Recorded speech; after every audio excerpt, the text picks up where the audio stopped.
Hi, Rebecca. I'm going to answer all of your questions on leadership, entrepreneurship, and management. First question is, what is a leader?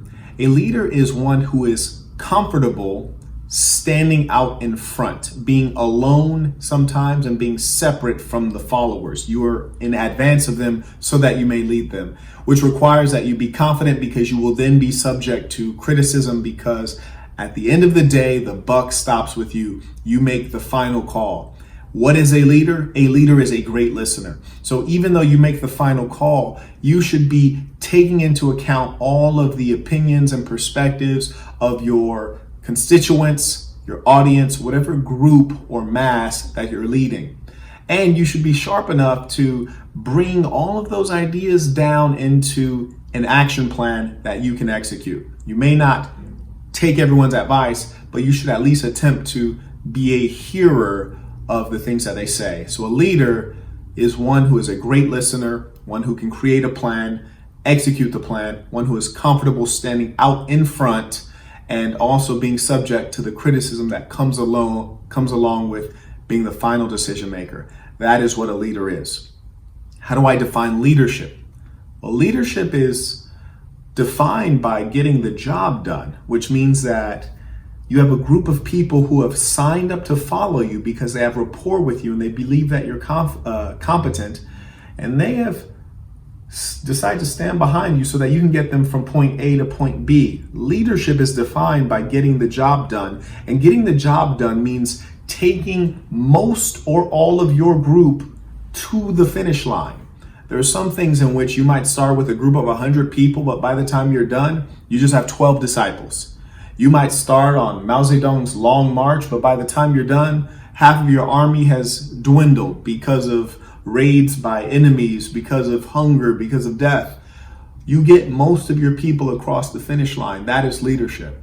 Leadership is defined by the ability to take into account the greater good and the greater goal of your constituents and to move them along a plan and get them across the finish line. That is how I define leadership. What does a leader do? What does a leader do? Meaning, what are the actions of a leader? Action number one is a leader builds rapport on an individual basis. People tend to think of leadership in grand terms. It starts interpersonally so that an individual knows who you are. They have faith in you and believe that you are competent, believe that you stand for real values. So what does a leader do? As a doer, they should be acting regularly on real values that are core to them, that they truly possess. And because they are one who is consistent, that is why followers organize around them, because they're honest and consistent and true to their values, and they've built rapport with that individual on a personal basis. And that is what bleeds to others. Because of reputation, people say, for example, the Prophet Muhammad was known as one who is honest in his business dealings. And through being honest in business dealings, that spread to other people. So he was brought in as one to arbitrate situations where someone needed an individual who was impartial and fair. So you see that leadership, what you do as a leader, starts on an individual basis and how you treat people, being known for having consistent values that you're really true to. So that's what leaders do. They act on values. They're known for their beliefs. Are leaders born or made? Well, I think that both are true.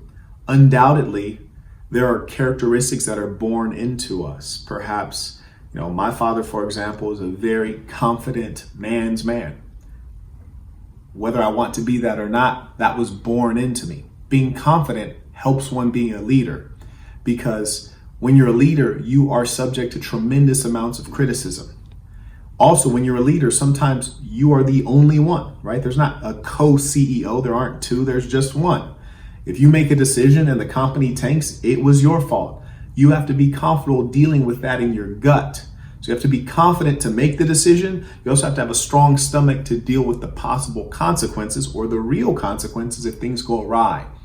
In that case, I'd say confidence generally comes from perhaps one part, what's born into you, a bigger part of how you're brought up, how you're raised. And then when you say, are leaders made? Can you go through training and become a leader? Undoubtedly. A very quick story. of when I learned leadership through failure. When I was a young man growing up in Los Angeles in poverty, I was typically identified as the leader among my peer group. I was the president of my middle school and various other roles. And the reason was because there was not a bunch of competition. I was in an urban underperforming school. I was significantly brighter than most people around, and I was popular, so I was always the leader. In fact, when people looked around, it was kind of obvious that guy's the leader. When I went to Berkeley, I remember I ended up pledging a fraternity. I never intended to join a fraternity. I don't drink. And when it was time to elect a pledge class president, I thought I was going to be the one because I'd always been the one. And they picked this other guy named Sinclair. And the reason they picked him was important. During the pledge semester, there were different parts in which I was complaining.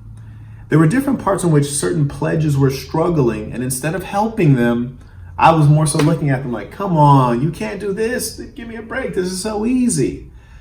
Whereas Sinclair was being a listener. He was being a supporter. And what you realize is that leadership not only comes from being the fastest, strongest, and smartest, it's also being sympathetic and empathetic to other people who are not as fast, not as strong, but making sure that they get across the finish line as well. So that's a major component of leadership. And when I say leaders are made, I observed that characteristic in Sinclair. I observed that the people decided to make him the leader, and I learned from that, and I made myself a better leader. So that's a major part to say, yes, leaders are born to some degree, but the making of a leader comes from learning and knowledge and experience. So the characteristics of a leader are inhuman. It is human to complain.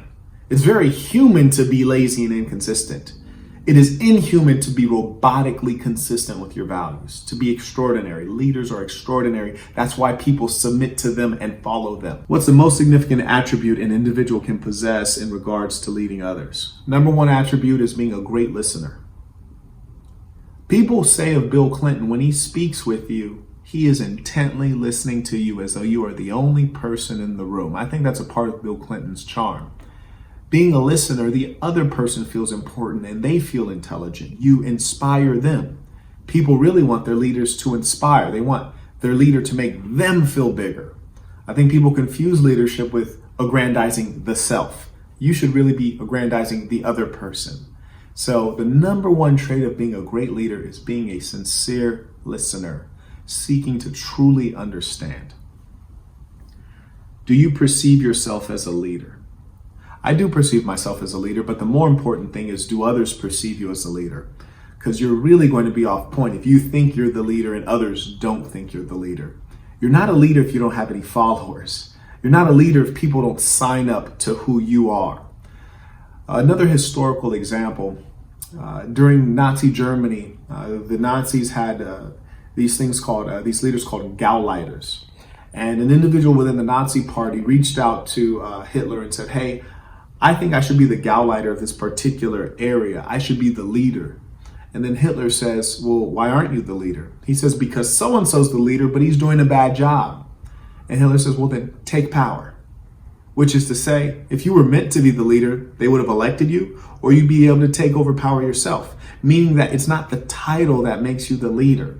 It's you actually being the leader. It's others perceiving you as the leader. It's others wanting to follow you because there's something within you that is special. You're an especially good listener. People believe that you're strong enough to achieve and do what you say you're going to do.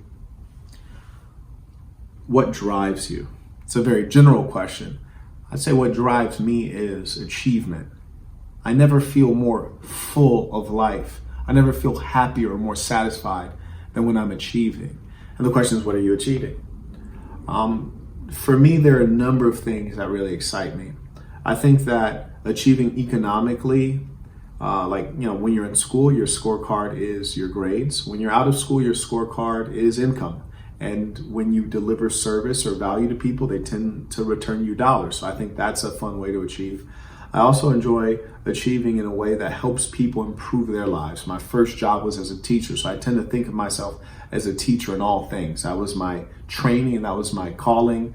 But being a public school teacher does not pay well in respect or dollars. And so I try to take a teacher's mentality to all things that I do. But in being a teacher, you're also a student.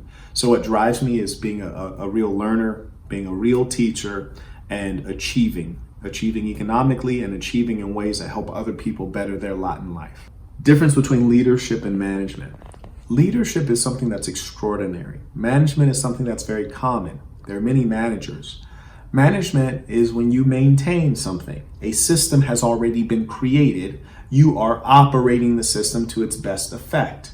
A leader is one who is more innovative. They create systems. They chart paths. They create directions. They're asking what's next, what's new. They come in and figure things out. Managers come in and execute on pre-existing plans. Managers come in and look for models and follow the model. What motivates you to be a leader?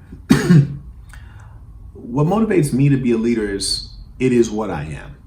You can only be what you are. Sometimes it was said of Vladimir Ilyich Prokhanov-Lenin, a Russian revolutionary, that he was woefully competent. He was just too competent, meaning that he always ended up being the leader because whenever he engaged in a pursuit or whatever the game was, he was so good at it that everyone else had to step aside and say, let him run this thing. He was woefully competent. Sometimes you find that you're the best person for